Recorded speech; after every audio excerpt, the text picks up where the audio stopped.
Okay.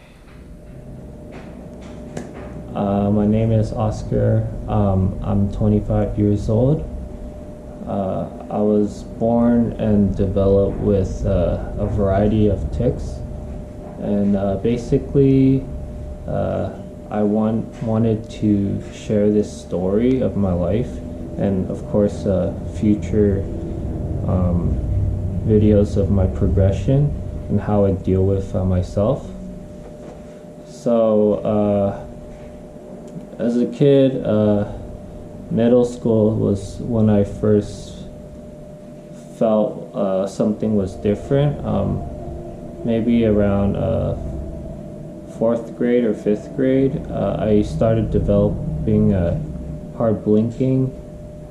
So I went to a therapist and doctors. They suggested to try some meds out. As a kid, there wasn't. I didn't know how to research that stuff. There wasn't internet back then.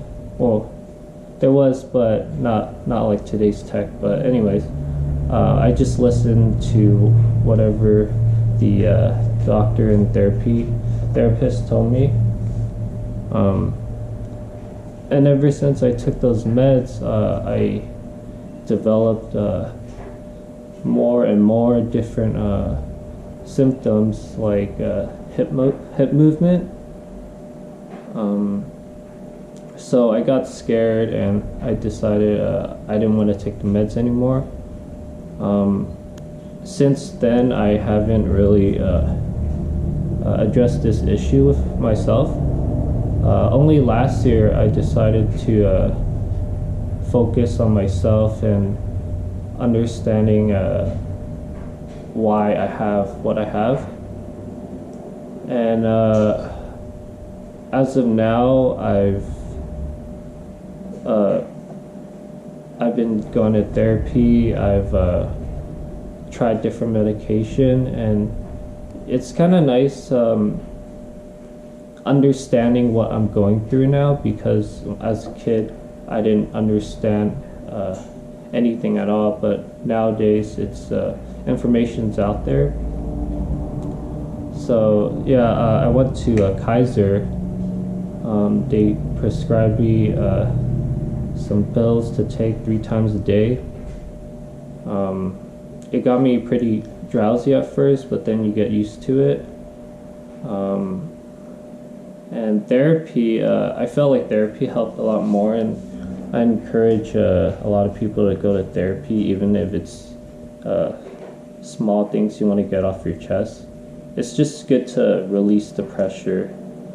So my first time at therapy, I basically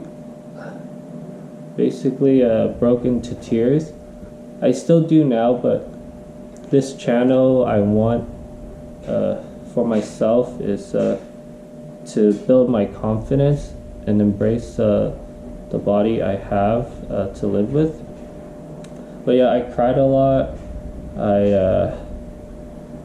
I couldn't even speak. But after a couple sessions, getting used to the same therapist I go to, we talked about plans, how to address the issues, how I could release the anxiety. From what I understand, these symptoms are mainly caused by anxiety. So stress is a big factor, and when you're stressed, for me, it makes me want to have these muscle movements. So from what I found online, tics is there's 2 types. There's the motor tics, which I have, and the vocal tics.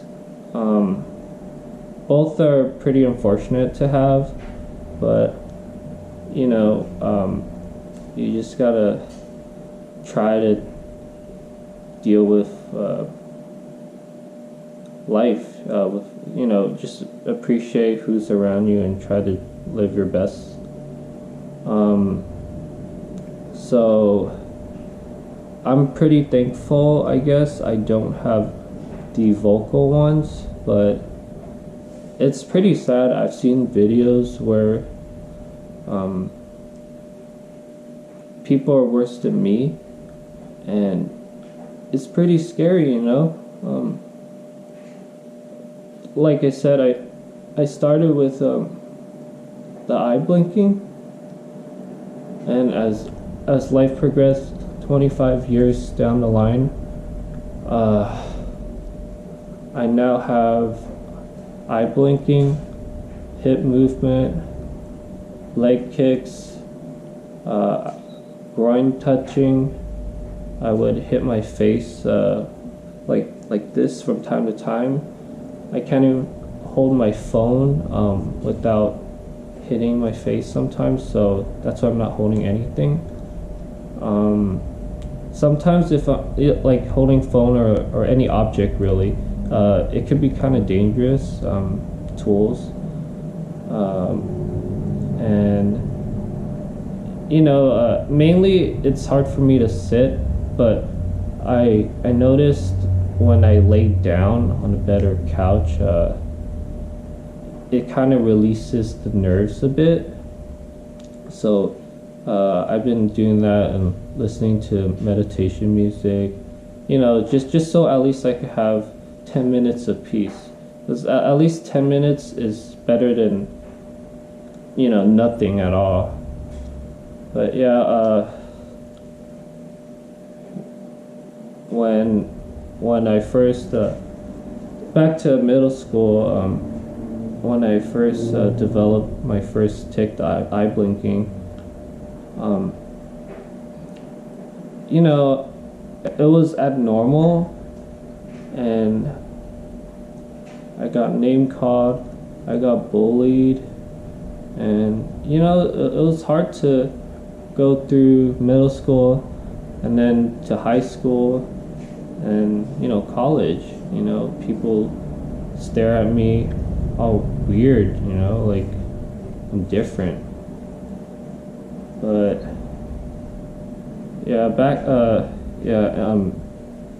when I first had my eye blinking in middle school, the reason why I was forced to go to see a therapist and a doctor is because in class I wasn't able to focus or sit still, so I would make a distraction for the rest of the class, and I wasn't helping the other students focus.